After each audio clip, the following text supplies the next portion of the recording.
नमस्कार बंधुरा केमन आछो तोमरा सबाई आशा करी सबाई खूब भालो आछो। शुभमिता ब्लगे सबाइके स्वागत जानाई। आज के तोमादेर साथे देशी मुरगिर झोलेर रेसिपि शेयर करब।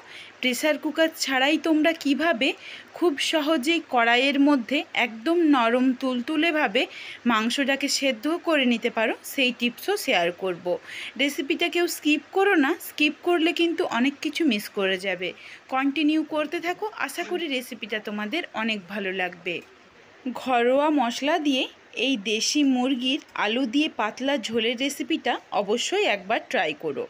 এইখানে দেখো আমি তোমাদের ভেঙে দেখিয়ে দিচ্ছি কত সুন্দরভাবে মাংসটা নরম হয়ে গেছে, সুন্দরভাবে একদম ছেড়ে আসছে। চলো রেসিপিটা দেখে নেওয়া যাক। এইখানে আমি মাংস নিয়ে নিয়েছি 1 কিলো। 1 কিলো মাংসর অনুযায়ী স্বাদ অনুযায়ী আমি এখানে লবণ দিয়েছি। তোমরা অবশ্যই নিজেদের পরিমাণ মতো লবণটা দিয়ে দিও। দিয়ে দিলাম 1 চামচ হলুদের গুঁড়ো, 1 চামচ সরষের তেল দিয়ে খুব ভালোভাবে মেখে 15 থেকে 20 মিনিটের জন্য রেস্টে রেখে দেব। আর কোনো কিছু দেওয়ার দরকার নেই, এইখানে এইটুকুতেই কিন্তু যথেষ্ট। সুন্দরভাবে দেখো মেখে নিয়েছি। এরপর আলু আর পেঁয়াজ আমি ছাড়িয়ে কেটে পরিষ্কারভাবে ধুয়ে রেখেছি। এইখানে দেখো একটা মাঝারি সাইজের আলুকে 2 ভাগে ভাগ করে নিয়েছি। 5টা মিডিয়াম সাইজের পেঁয়াজকে কুচি করে নিয়েছি, একটু মোটা করে, একদম পাতলা করে কিন্তু নয়। তার কারণ একদম পাতলা করে যদি পেঁয়াজ কাটো সেই ক্ষেত্রে দেশি মুরগির মাংসটা হতে বেশ সময় লাগে, পেঁয়াজটা পুড়ে যাওয়ার সম্ভাবনা রয়েছে। এইদিকে কড়াই বসিয়ে কড়াইয়ের মধ্যে সরষের তেল ভালোভাবে গরম করে নিয়েছি। এরপর দিয়ে দিলাম আলুগুলো লালচে রং ধরিয়ে এপাশ ওপাশ খুব ভালোভাবে ভেজে তুলে রাখবো। আলুতে লবণ হলুদ এখন কিন্তু কোনো কিছুই দেব না। সুন্দর দেখো লালচে রং ধরে গেছে। এরপর দিয়ে দেব সামান্য একটু হলুদের গুঁড়ো, দিয়ে নাড়াচাড়া করেই নাবিয়ে নেব। প্রথমে যদি হলুদ দিয়ে দাও সেই ক্ষেত্রে হলুদের রংটা নষ্ট হয়ে কালো হয়ে যাবে, এই জন্য লাস্টে একটু হলুদের গুঁড়ো দিয়ে আলুগুলো দেখো সুন্দর একটা হলুদ রং চলে এসেছে। এরপর তুলে রেখে দিলাম। আলুগুলো হাই ফ্লেমে ভেজে নিয়েছি। কড়াইয়ের মধ্যে যেই তেল রয়েছে এই তেলটার সাথেই আরও কিছুটা পরিমাণে সরষের তেল অ্যাড করে দেব।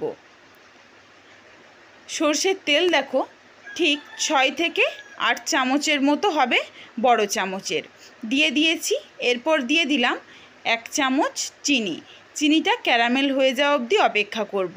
চিনিটা যখন গলে গেছে এরপর দিয়ে দিয়েছি শুকনো লঙ্কা আর তেজপাতা ফোড়নে। চিনিটা গলে যাওয়ার পরেই কিন্তু শুকনো লঙ্কা তেজপাতা দিতে হবে, নইলে চিনিটা ক্যারামেল হবে না। চিনিটা যখন সুন্দরভাবে ক্যারামেলে পরিণত হয়ে গেছে তখন দিয়ে দিলাম কুচি করে রাখা পেঁয়াজ কুচিটা দিয়ে নাড়াচাড়া করে হালকা ভেজে নেব, খুব বেশি কিন্তু ভাজবো না। সুন্দরভাবে দেখো হালকা লালচে রং চলে এসেছে, পেঁয়াজটা শুধু নরম হয়েছে কিন্তু ভাজা হয়নি। এইখানে আমি লো ফ্লেমে পেঁয়াজটাকে ভেজে নিয়েছি। এরপর দিয়েছি আদা আর রসুন একসাথে মিহি করে পেস্ট করে রেখেছিলাম। আদা রসুনের পেস্টটা দিয়ে নাড়াচাড়া করে ভালোভাবে ভেজে নিতে হবে যতক্ষণ না অবধি তেল ছেড়ে আসছে। চলো আর একটা মশলার পেস্ট বানিয়ে নিই। মশলার বাটি ধোয়া জল নিয়ে নিয়েছি একটা বাটিতে। দিয়ে দিচ্ছি 1 টেবিল স্পুন জিরে গুঁড়ো, 1 টেবিল স্পুন ধনে গুঁড়ো, 1 টেবিল স্পুন লঙ্কার গুঁড়ো, এটা ঝালের জন্য দিয়েছি লঙ্কার গুঁড়ো, আর 1/2 টেবিল স্পুন দিচ্ছি কাশ্মীরি রেড চিলি পাউডার। সামান্য একটু দিয়েছি, খুব বেশি দিইনি, যাতে সামান্য একটু কালার আসে। এটা যদি তোমাদের কাছে না থাকে তো নাও দিতে পারো। এরপর সুন্দরভাবে জলের সাথে গুলিয়ে রেখে দেব। এইদিকে দেখো 2টো মিডিয়াম সাইজের টমেটোকে কুচি করে নিয়েছি, 4টে কাঁচা লঙ্কা সামান্য একটু মুখটা চিড়ে নিয়েছি, আর গুঁড়ো মশলা গোলা জলটা রেখে দিয়েছি। এইদিকে সুন্দরভাবে মশলাটা ভাজা হয়ে গেছে। এরপর এইখানে দিয়ে দেব গুঁড়ো মশলা, যেটা জলের মধ্যে দিয়ে রেখেছিলাম, ওটা দিয়ে নাড়াচাড়া করে নেব। সুন্দরভাবে কষিয়ে নেব। দেখো সুন্দর একটা কালার চলে আসছে। লো ফ্লেমে মশলাটাকে কষিয়ে নিচ্ছি। তেলটা ছেড়ে আসছে। সুন্দরভাবে মশলাটা কষানো হয়ে গেছে। এরপর দিয়ে দেব মাংসটা একসাথে ঢেলে দেব না, হাতে করে তুলে দেব, তার কারণ নিচে কিন্তু বেশ কিছুটা জল জমে রয়েছে, ওই জলটা আমি দেব না। এই জন্য মাংসটা হাতে করে তুলে দিয়ে দিলাম। এরপর খুব ভালোভাবে নাড়াচাড়া করে একসাথে মিশিয়ে নেব। মশলার সাথে মাংসটাকে মিশিয়ে নিচ্ছি। এরপর ঢাকনা দিয়ে লো ফ্লেমে মাংসটাকে কষাতে হবে, যাতে মাংসর ভেতরের যেটুকু জল রয়েছে পুরো জলটাই বেরিয়ে আসে। দেখো এই সামান্য একটু জল ছাড়তে আরম্ভ করেছে। এই সময় আমি আর বেশি নাড়াচাড়া করব না, তোমাদেরকে দেখিয়ে দিলাম যে অলরেডি জল ছাড়তে শুরু করে দিয়েছে। আবারও ঢাকনা দিয়ে ঢেকে দেব। ঢাকনা দিয়ে ঢেকে দিয়েছিলাম, দেখো বেশ অনেকটা পরিমাণে কিন্তু মাংস থেকে জল বেরিয়ে গেছে।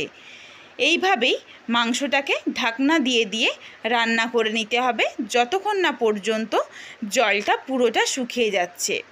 নাড়াচাড়া করে দেখো বারবার খুলে নাড়াচাড়া করে নিচ্ছি, যাতে কোনোভাবেই তলাতে লেগে না যায়। বেশ অনেকটা পরিমাণে জল শুকিয়ে গেছে, সামান্য একটু জল রয়েছে। এই সময় দিয়ে দিচ্ছি দুটো মিডিয়াম সাইজের টমেটোকে যেটা কুচি করে রেখেছিলাম, ওটা দিয়ে একটু ওপর থেকে চেপে দিলাম, যাতে টমেটোটা সহজেই নরম হয়ে যায়। টমেটোটা কোনোভাবেই আগে দেওয়া যাবে না, যখন এই পর্যায়ে মাংস থেকে জলটা শুকিয়ে আসবে তারপর টমেটোটা দিতে হবে। প্রথমে যদি টমেটো দিয়ে দাও সেই ক্ষেত্রে কিন্তু মাংসটা ভালোভাবে সেদ্ধ হবে না। দেখো টমেটোটা সুন্দরভাবে নরম হয়ে গেছে। যেটুকু জল রয়েছে এটাকেও আমি ভালোভাবে শুকিয়ে নিচ্ছি। আর কিন্তু জল নেই, তেল আর মশলা দুটো আলাদা হয়ে গেছে। এরপর দিয়ে দিচ্ছি ভেজে রাখা আলুটা দিয়ে নাড়াচাড়া করে কষিয়ে নেব মাংসর সাথে। সামান্য যে অল্প জল রয়েছে এই জলটাও কিন্তু সুন্দরভাবে যাতে শুকিয়ে যায়, এই জন্য আরেকবার ঢাকনা দিয়ে ঢেকে দেব। তাহলে আলু মাংস কষানোও হবে আর জলটাও শুকিয়ে যাবে। এইদিকে দেখো ঢাকনা দিয়ে দিয়েছিলাম, সুন্দরভাবে জলটা পুরো শুকিয়ে গেছে। এরপর ঝোল তোমরা ঠিক যতটা পরিমাণে রাখবে সেই বুঝে জলটা দিও। এখানে আমি গরম জলের ব্যবহার করেছি, অবশ্যই গরম জল দিও, তাহলে কিন্তু সুন্দরভাবে মাংস সেদ্ধ হয়ে যাবে। জলটা ফুটে উঠেছে, এরপর দিয়ে দিচ্ছি 4টে যে চেরা কাঁচা লঙ্কা রেখেছিলাম, কাঁচা লঙ্কা 4টে দিয়ে আবারও ঢেকে দিলাম, যাতে ভালোভাবে সেদ্ধ হয়ে যায়। স্বাদ অনুযায়ী লবণ দিয়ে দিলাম, তোমরা অবশ্যই নিজেদের স্বাদ অনুযায়ী লবণটা ব্যবহার করো। লবণটাকে মিশিয়ে নিয়েছি, আবারও ঢাকনা দিয়ে ঢেকে দেব। পুরো রান্নাটাই কিন্তু এখানে ঢাকনা দিয়ে ঢেকেই করতে হবে, তাহলেই সুন্দরভাবে মাংসটা সেদ্ধ হবে। মাংস সুন্দরভাবে সেদ্ধ হয়ে গেছে। 1/2 টেবিল স্পুন গরম মশলার গুঁড়ো দিয়ে নাড়াচাড়া করে এরপর নামিয়ে নেব। দেশি মুরগির ঝোলের এই রেসিপিটা তোমাদের কেমন লাগলো কমেন্ট করে জানাতে ভুলো না কিন্তু। যদি ভালো লাগে লাইক করো, শেয়ার করে বন্ধুদের দেখার সুযোগ করে দিও। তোমরা যদি এই রকম নিত্য নতুন রেসিপি আরও পেতে চাও তাহলে অবশ্যই আমার চ্যানেলটিকে সাবস্ক্রাইব করে পাশে থাকা বেলটি অন করে অল নোটিফিকেশান অন করে দিও, যাতে আমার প্রত্যেকটা রেসিপির নোটিফিকেশান সবার প্রথমে তোমাদের কাছে পৌঁছে যায়। আবার শীঘ্রই হাজির হচ্ছি নতুন কোনো এক রেসিপি নিয়ে।